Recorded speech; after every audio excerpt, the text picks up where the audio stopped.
የሰማዩ ንጉሥ የላከልህን ደብዳቤ ችላ ብለህ እንዴት ሰላምን ታገኛለህ? ቅዱስ ዮሐንስ አፈወርቅ መጽሐፍ ቅዱስን የነፍስ መስታወት ይለዋል።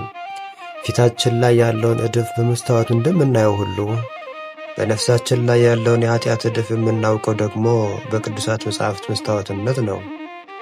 ዛሬ ድርሳነ ንስሐ ክፍል 6ን ስንመለከት መጽሐፍ ቅዱስ የባሕታውያን የካህናት ሥራ ብቻ ነው የሚለውን የተሳሳተ አመለካከት ሰብረን ምስጢሩን እንመረምራለን።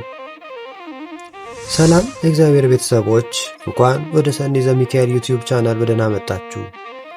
ዛሬ በታላቁ አባት በቅዱስ ዮሐንስ አፈወርቅ ትምህርት ላይ የተመሠረተውን ድርሳነ ንስሐ ክፍል 6ን ይዘንላችሁ ቀርበናል።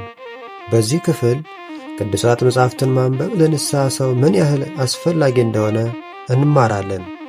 በዓለም ግርግርና ውጥረት ውስጥ ለምንኖር ለኛ የእግዚአብሔር ቃል እንደ ብቸኛ መድኃኒትና መሪ እንዴት እንደሚያገለግለን ቅዱስ ዮሐንስ አፈወርቅ ያስረዳናል። ቃሉ የሚነበብበትን ቤት ሰይጣን ሊገባ እንደማይደፍር የሚያሳየውን ድንቅ ትምህርት አብረን እንከታተላለን። እስከ ፕሮግራማችን ፍጻሜ ድረስ አዲስ ከሆናችሁ ቤታችንን ሰብስክራይብ በማድረግ አብራችሁን ቆዩ። ወንድሞቼ ሆይ ስለ ንስሐ ልናገር ስነሳ 6ኛ ጊዜ ነው። ዛሬ ደግሞ ንስሐ ፍሬ እንድታፈራና በመንገዷም እንድንጸና ስለምታደርገው ስለ ቅዱሳን መጻሕፍት ንባብ አስተምራቸዋለሁ። የእግዚአብሔር ቃል ለነፍስ እንደ መስታወት ነው። አንድ ሰው ፊቱ ላይ እድፍ ቢኖር መስታወት አይቶ ካላወቀው በስተቀር ሊታጠብ አይችልም። እኛም በነፍሳችን ላይ ያለውን የኃጢአት እድፍ ማወቅ የምንችለው በመለኮታዊ መጻሕፍት መስታወትነት ነው። መጽሐፍ ቅዱስን ስናነብ ኃጢአታችንን እናያለን። ስናይም እንጸጸታለን። ስንጸጸት ደግሞ ንስሐ እንገባለን። ቅዱሳት መጻሕፍትን ማንበብ ለነፍስ እንደ ሰማያዊ ገነት ነው። በገነት ውስጥ ጥሩ መዓዛ ያላቸው አበቦች እንደሚገኙ ሁሉ በቅዱሳት መጻሕፍትም ውስጥ ነፍስን የሚያድሱ የአባቶች ሕይወት፣ የነቢያት ትንቢትና የሐዋርያት ትምህርት ይገኛሉ። የዓለምን ወሬና ከንቱ ንግግር ከመስማት ይልቅ የእግዚአብሔርን ቃል መስማት ምንኛ ታላቅ ዕድል ነው።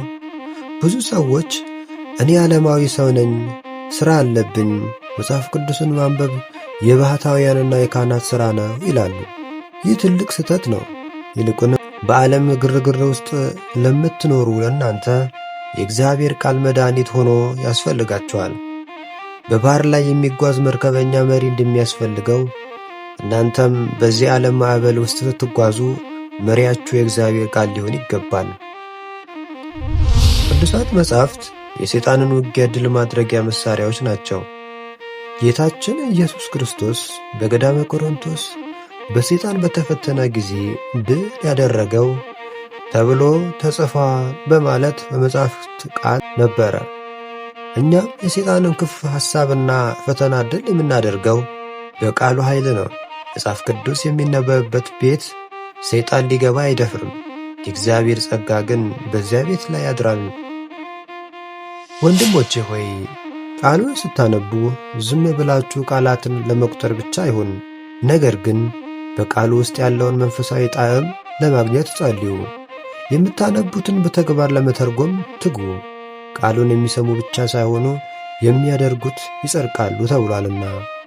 አንድ ምዕራፍ እንኳን ብታነቡ ያቺ ለአንድ ቀን ስንቅ ትሆናችኋለች። ንስሐ የገባ ሰው ልቡ በቃለ እግዚአብሔር ካልታጠበ ዳግመኛ ወደ ኃጢአት ጭቃ መመለሱ አይቀርም።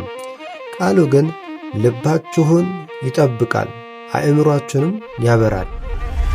ሰዎች ሆይ መጻሕፍትን አትናቁ። እነርሱ ከሰማይ ወደ እኛ የተላኩ ደብዳቤዎች ናቸው። የሰማዩ ንጉሥ የላከልህን ደብዳቤ ችላ ብለህ እንዴት ሰላምን ታገኛለህ? በመጽሐፍት ውስጥ የታመሙት ፈውስን፣ ያዘኑት መጽናናትን፣ የወደቁት መነሳትን፣ ንስሐ የገቡት ደግሞ የተስፋን ብርሃን ያገኛሉ። በቃለ እግዚአብሔር የምትታጠብ ነፍስ ዘወትር ለምለም ትሆናለች። ስለዚህ በቤታችሁ መጽሐፍትን ለማንበብ ጊዜ መድቡ። ልጆቻችሁንም በቃለ እግዚአብሔር ኮትኩቱ። ዓለማዊ ዕውቀት ለሥጋዊ ሕይወት ይጠቅም ይሆናል። መንፈሳዊ ዕውቀት ግን ለዘላለም ሕይወት ያበቃል። ንስሐችሁ ፍጹም ይሆን ዘንድ ሕሊናችሁም ከክፉ ሐሳብ ይነጻ ዘንድ ዘወትር በመለኮታዊ መጻሕፍት ንባብ ትጉ። እግዚአብሔር ቃሉን በልባችሁ ይጻፍላችሁ። ይቆየን።